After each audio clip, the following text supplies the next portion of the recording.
Hello guys, welcome back to our channel. Let's unbox iQOO Z10X.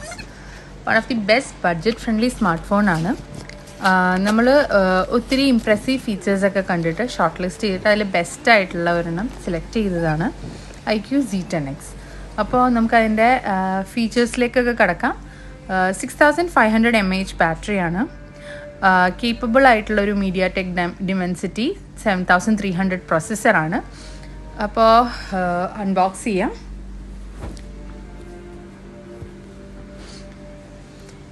ഇതിൻ്റെ positives എന്ന് പറയുമ്പോൾ 6500 mAh battery ആയതുകൊണ്ട് തന്നെ ലോങ് ബാറ്ററി ലൈഫാണ് അവർ ഓഫർ ചെയ്യുന്നത്.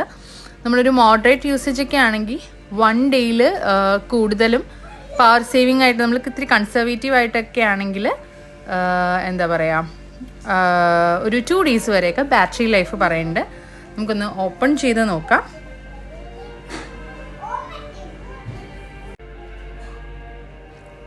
നമ്മൾ ഇങ്ങനെ ഗ്ലൈഡ് ചെയ്ത് വരുന്ന വിചാരിച്ചിരുന്നത്, പക്ഷെ ഇത് നല്ല ടൈറ്റ് ആയിരുന്നതുകൊണ്ട് നമ്മളിങ്ങനെ സൈഡ് വേസ് ഓപ്പൺ ചെയ്തെടുക്കുമായിരുന്നു.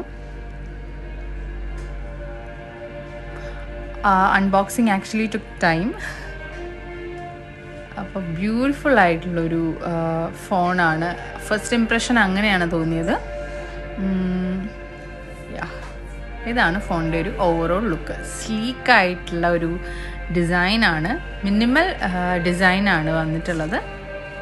പ്ലാസ്റ്റിക് പാക്കൊക്കെയാണ്. അതിലൊരു റിംഗ് ലൈറ്റ് പോലെയൊക്കെ കാണാൻ പറ്റും. അത് RGB ഡൈനാമിക് ലൈറ്റാണ്. കോൾ വരുമ്പോൾ ഇങ്ങനെ ബ്ലിങ്ക് ചെയ്ത് ഇങ്ങനെ നിൽക്കും, വിച്ച് ഇസ് ഗുഡ്. സൈഡൊക്കെ കണ്ടില്ലേ, നല്ല രീതിയിൽ തിന്നായിട്ട് സ്ലീക്കായിട്ട് വരുന്ന മിനിമലിസ്റ്റിക് ഡിസൈനാണ് വന്നിട്ടുള്ളത്. നമുക്ക് കാണാൻ പറ്റും 3.5 mm ഹെഡ്ഫോൺ ജാക്ക് ഇല്ല. നിങ്ങൾ പർച്ചേസ് ഡിസിഷനൊക്കെ എടുക്കുന്ന സമയത്ത് നിങ്ങൾ വൈഡ് ഹെഡ്സെറ്റ് ഫാനൊക്കെ ആണെങ്കിൽ നിങ്ങൾ അതൊക്കെ ഒന്ന് കൺസിഡർ ചെയ്യണം. ആൻഡ് അവർ നമുക്ക് ഇതിൻ്റെ കൂടെ കണ്ടില്ലേ ട്രാൻസ്പെറൻ്റ് ആയിട്ടുള്ളൊരു ഫോണിൻ്റെ കവറൊക്കെ തന്നിട്ടുണ്ട്. ആൻഡ് നല്ല പെർഫോമൻസ് ഉള്ള ഒരു പ്രോസസ്സർ ചിപ്പ് ആയതുകൊണ്ട് തന്നെ നമുക്ക് നല്ല ഗെയിമിംഗ് ഒക്കെ അത്യാവശ്യം കുഴപ്പമില്ലാതെ ഈ ഒരു ബഡ്ജറ്റ് റേഞ്ചിൽ ആയിട്ട് തന്നെ അത്യാവശ്യം നല്ലൊരു പെർഫോമൻസ് തന്നെയായിരിക്കും നമുക്ക് ഈ ഒരു ഫോണിൽ അവൈലബിൾ ആയിട്ടുള്ളത്. LCD ഡിസ്പ്ലേ ആണ്, LED അല്ല, ബഡ്ജറ്റ് റേഞ്ചാണ്. അപ്പോൾ ആ ഒരു റേഞ്ചിന് അത്യാവശ്യം നല്ലൊരു ഡിസ്പ്ലേ ആണ്. ഈവൻ ഔട്ട്ഡോറിലാണെങ്കിലും ബ്രൈറ്റ്നെസ് ഒക്കെ അത്യാവശ്യം നല്ല രീതിയിൽ കാണാൻ പറ്റുന്ന നല്ല ബ്രൈറ്റ്നെസ്സും കാര്യങ്ങളൊക്കെയാണ്. പിന്നെന്താ പറയുക, ഡ്യുവൽ സ്റ്റീരിയോ സ്പീക്കേഴ്സാണ് വന്നിട്ടുള്ളത്. അപ്പോൾ അത്യാവശ്യം നല്ല സൗണ്ടിൽ തന്നെ നമുക്ക് കേൾക്കാൻ പറ്റും, ഈവൻ ദോ ഹെഡ്ഫോൺ ജാക്സ് ഇല്ല എന്ന് പറഞ്ഞല്ലോ. അപ്പോൾ അതുകൊണ്ട് അങ്ങനെ കുറച്ച് കാര്യങ്ങളും കൂടെ ഉണ്ട്. നമുക്കിത് ഓപ്പൺ ആക്കി നോക്കാം. പിന്നെ ഒരു 13,499 റുപ്പീസിനാണ് നമ്മളിത് വാങ്ങിച്ചിട്ടുള്ളത്. അപ്പോൾ ആ ഒരു ഇത് വെച്ച് നോക്കുമ്പോൾ നല്ലൊരു പെർഫോമൻസ് തന്നെയാണ് ഈ ഒരു ഫോണിൽ നിന്ന് നമുക്ക് കിട്ടുന്നത്. അപ്പോൾ വെരി ഗുഡ് ടച്ച് ആനിമേഷനൊക്കെ ഉള്ള പോലത്തെ ഒരു ഗുഡ് ടച്ച് സംഭവമൊക്കെയാണ്.